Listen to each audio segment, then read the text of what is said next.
listen, never in my life associated the word boring with baseball. We know what's up.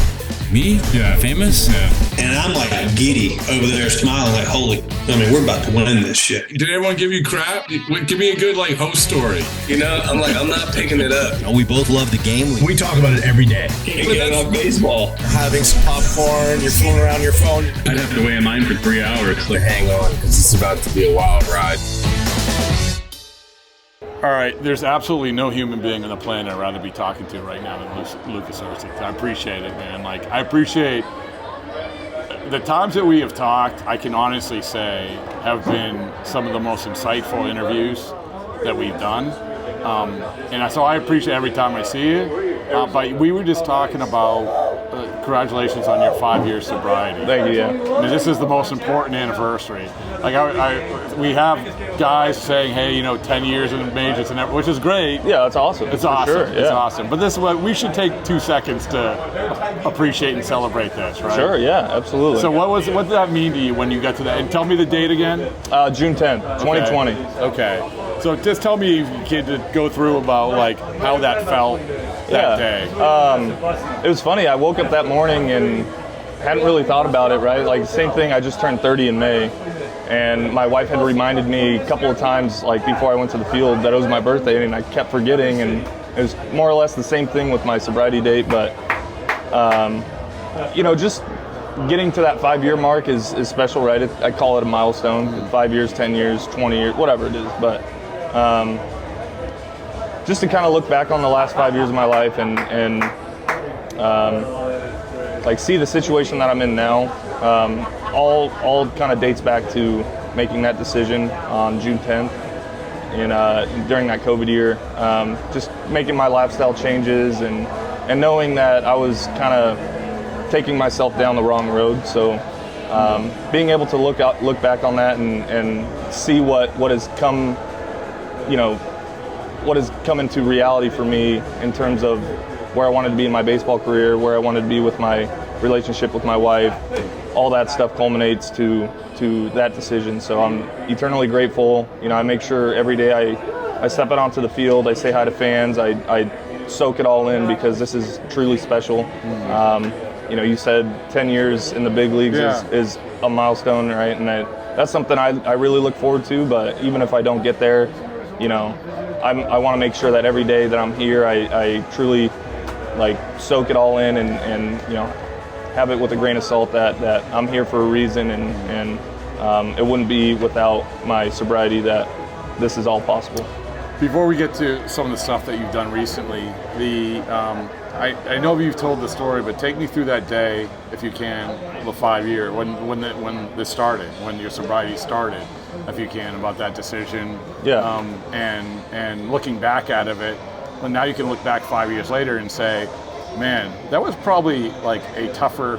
Maybe it seemed tougher then than it does now, or maybe it seems tougher now than it does then. I don't know. Yeah, no, it was for sure tough when I first started. Yeah. I'd say the first 3 months of my sobriety was more or less the worst days of my life, just because I was so used to having alcohol in every fathom of my life, whether it go to workouts, I'm having a drink in the morning just to get over my hangover, doing all that type of stuff. So I was losing a bunch of weight, I was not eating, I could hardly drink water, right? I think when I went out to Sugarland and played in that indie ball league during COVID, I think I was about 170 pounds. So, I was skin and bones, right? But going out there and being on my own, on a flip of a dime, my agent kind of found that out, or found that role for me, and I said, yeah, I'm all for it, right? I wanted to play. I didn't want to sit around in the Arizona heat while trying to manage, not drinking and being around all the same friends that I was used to drinking with and all that stuff. So when I went out there, it was kind of like that first test of, can I maintain the sobriety even with my wife not there? I'm out on my own. I'm meeting all these new guys that are kind of, going through that journey of trying to. Do they even know? Who? My no, teammates? Yeah, when you're around other people, like, do they know that what you're trying to do? No, at that time, no. And I remember, the first thing I did when I got my physical in Sugar Land and got my hotel room situated, ran down to I want to say it was like a Sprouts or a Whole Foods, something like that, and I bought like 8 cases of sparkling water, because that was kind of like you get the carbonation, right? You get that fixation of beer and stuff like that. So I just wanted to make sure that I had the first week under control. But I remember one of the first couple of nights, I think we had practiced, my first couple of practices with the team out there. Get back to the hotel, and obviously I think we had like the 4 teams out there were all staying at the same hotel, unless they lived around that area. I remember one of my teammates, he was in the next hotel room over from me, and I was playing video games with my buddies back home, and I had my sparkling waters out, and I was absolutely pounding them. But, my teammate was a huge bourbon guy. Like, he had, I think, 3 suitcases. One was full of clothes. The other 2 were full of different kinds of bourbons. He had, like, the little glasses and everything. And he came over to our room. We had roommates and stuff. But, he came over to my room and put I don't know what those little bourbon glasses are called, but they're little 3-ounce glasses. Yeah. Put one right on top of my PS4, and he poured bourbon in it. And that was like my first, oh my God, this is happening. I don't know this is the first time I'm kind of having to explain myself and my situation and all that. So I straight up told him, I was like, hey, listen, man, like, as much as I would love to partake, have a drink with you, this and that, recently 3 months sober, I'm a bit of a recovering alcoholic right now, and I really want to maintain my sobriety, and before I could even finish saying that, he took the glass away and he's like, dude, I'm so sorry, I had no idea. Yeah. And it's been more or less exactly like that when I share that with people. I was going to say, how many times have you had to do that? Probably a lot. A lot. Yeah. But, obviously it's I've gotten more comfortable with it, right? I don't really divulge. I just, I'm good, right? Yeah. But at that time, it was kind of like I said, the first situation where I felt so uncomfortable because I was fighting the urges, but at the same time, I had to kind of put myself in a vulnerable position, be like, hey, listen, I struggle with alcoholism, and this is something that I really need to change in my life. And like I said, before I could even finish telling him, he took it away and he's apologized right away. And I said, hey, listen, I appreciate it. I still play golf with him all the time. But for you, that moment must have been like, sometimes there's checkpoints of moving forward. Yeah, exactly. Exactly. Yeah. And nowadays, I don't even urge for it. Like, I don't really have cravings at all. My wife and I, when we go out to dinner, she has a couple of drinks. So like, for me, it's kind of, I look at drinks, I'm like kind of takes me back a little bit, kind of scares me, and so now I know how to deal with it, how to cope with when I do have urges, right? If you want to even call them that, but it's been so awesome. 5 years. Listen, it's to do what you did is unbelievably awesome, and also we talk a lot about the major league lifestyle. I mean, this is just a reality. Yeah, it's not normal. Yeah, right. It is not normal. There's travel. There's away from your wife. There's it's all around.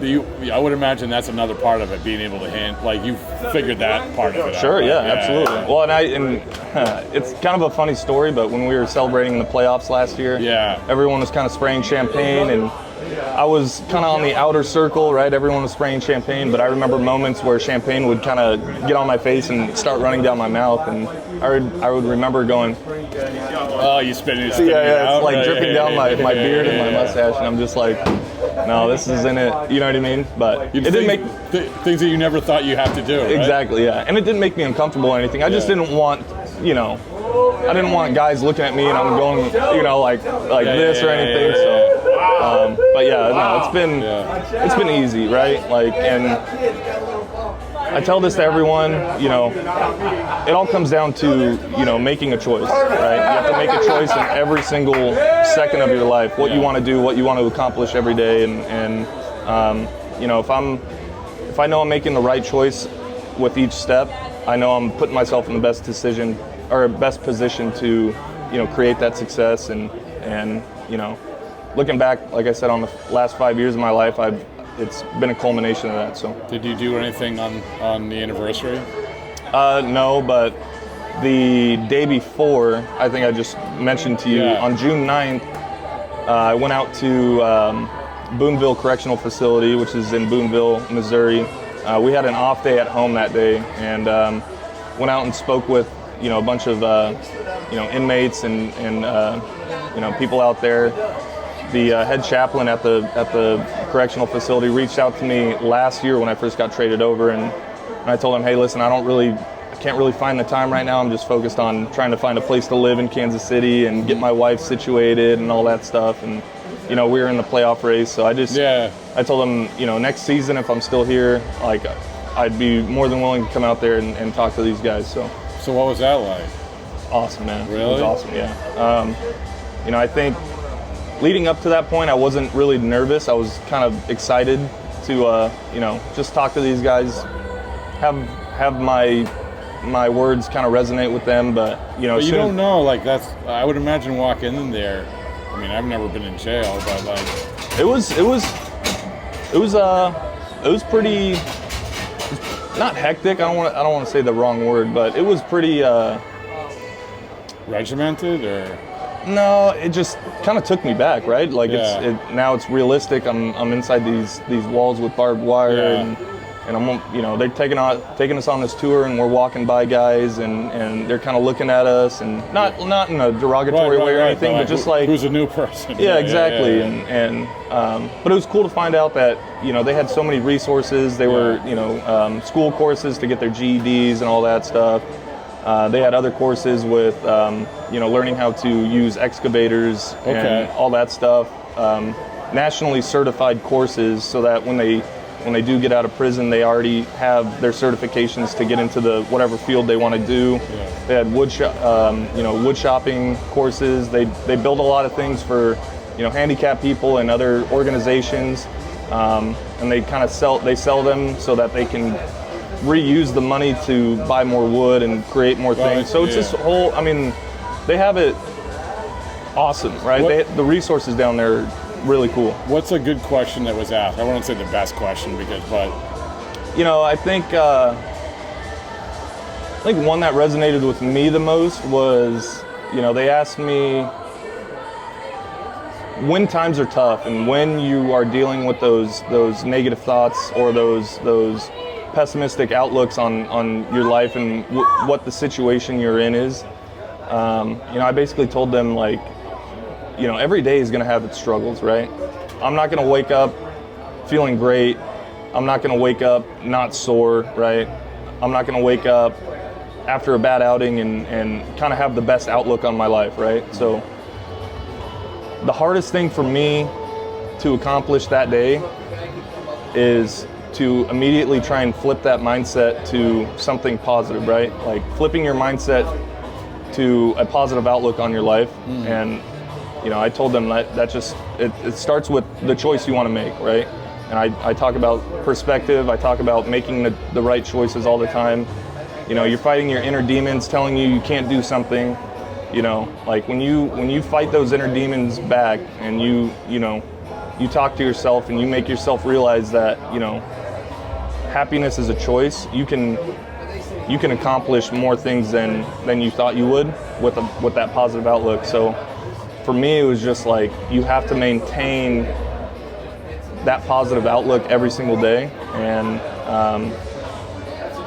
like I said, it's not going to be the easiest every single day. You're not going to have success with that every single day. But the more you can kind of compound those days of positive, it kind of creates a pathway for you to maintaining that, right? It's good advice. Yeah. Were they, like, sometimes I go to a college, say, like, you go to a journalism class, and half of them are wearing sweatpants and not paying attention. Were they pretty? Did you feel like they were pretty, like, locked in? Oh yeah. No, it was cool to, while I was talking and answering questions, it was cool to look out there and see them taking notes and truly giving me their eyes and listening to everything I had to say. Made me feel great. I can only assume that it made them kind of feel good about what I was saying. After we got done, I mean, a majority of them came up to me and shook my hand, you know, telling me thank you, you know. I know it made them feel good, but it made me feel good because, again, I'm putting myself in a vulnerable position talking about, you know, all the bad things I've done in my life and how I've kind of overcome those things. You know, the position that I'm in, being at the big league, you know, in the big leagues and living this lifestyle is something not a lot of people can say they can do. So in a sense, I felt bad, right? I felt like I was not talking down to them, but talking at them instead of talking to them. So when we first started, I just want to make sure, hey, listen, these cameras are here.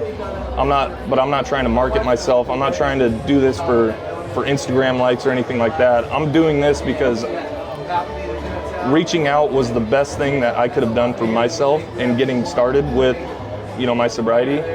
And, you know, something else important that you can do to improve is to obviously extend your hand out and ask for help and like I said, put yourself in uncomfortable positions and in vulnerable positions to just find ways to create that positive mindset to create that success. One of the things, I was just talking to Dylan Cease about this because he's a really interesting guy. But as you're talking, like, one of the things that I really enjoy about doing this is that, like, I listen to you and I'm like, it makes me think.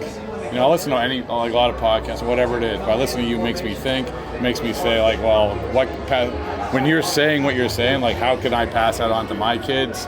You know, that's this. Like, I just wanted to say that. Like, that's really impactful stuff. I appreciate that. So, the last thing is, and this is a complete about face, the trade deadline a year ago. I'm just sort of anxious to get your perspective of what that life is like. Yeah, I mean, right? it was crazy. Right, but crazy. A month, so you're like a month out, right? Is this about the time where you're like, yeah, I might be moving on or whatever? Yeah, last year, I didn't really expect to get traded. I know the trade talks are this and that, the rumors, there's trade packages all over, you know, Twitter and Instagram and all that stuff. I never really associated myself with that, like thinking it would be a reality. So, I mean, I remember when I did get traded, it was also the day we closed on our house. So we were dealing with that. I get traded. I'm on a plane that night to meet the Royals in Chicago. Meanwhile, my wife is driving me, you know, back to San Francisco, or she had to drive to San Francisco because I had just gotten there. Drive me back home. I had to pack up all my stuff. She had to drive me back to San Francisco airport. And she had to drive back to Walnut Creek, which is about an hour each way. Yeah. She had to pack up our apartment, pack up my car, drive my car to Oakland, drop it off in Oakland, Uber back, pack up her car, drive it down to Arizona the next morning, and then from Arizona, drop off a bunch of our stuff at our newly bought home that we just closed on. Then she's renting a car and driving to Amarillo the next day, and then staying the night there with both of our cats, and then the next day driving from Amarillo to Kansas City. And I mean, just to imagine, like, the thoughts going through my head are one thing, but to have somebody in my life that is just able to do that on a dime and just be like, okay, here we go, you know what I mean, and not complain about it and not, you know, constantly complain to me that the drives are long and this and that. It's a blessing. Things that people don't realize about being traded. I mean, she deals with, you know, we just bought another car and my wife's dealing with all that while I'm at the field getting ready for the game and trying to, you know, stay in my routine and all that. And she's my secretary, she's my accountant, she's my wife, she's my, you know, like everything, right? So it's just another thing that people kind of don't realize about this game and about the lifestyle is there's a lot more to it, right? Like, the travel obviously sucks. You know, being in a different state and playing against a different team every 3 or 4 days is crazy, and this and that. You're dealing with the hot weather in Kansas City in the summer, right? It all goes into it, but, you know, to have a foundation like my wife is truly awesome. Tell me your first name again. Emma. I know Emma follows us. Yeah. And so she is officially getting a huge amount of baseballs and boring. Yeah. So, but I appreciate it. Cool. Man. Yeah. Absolutely.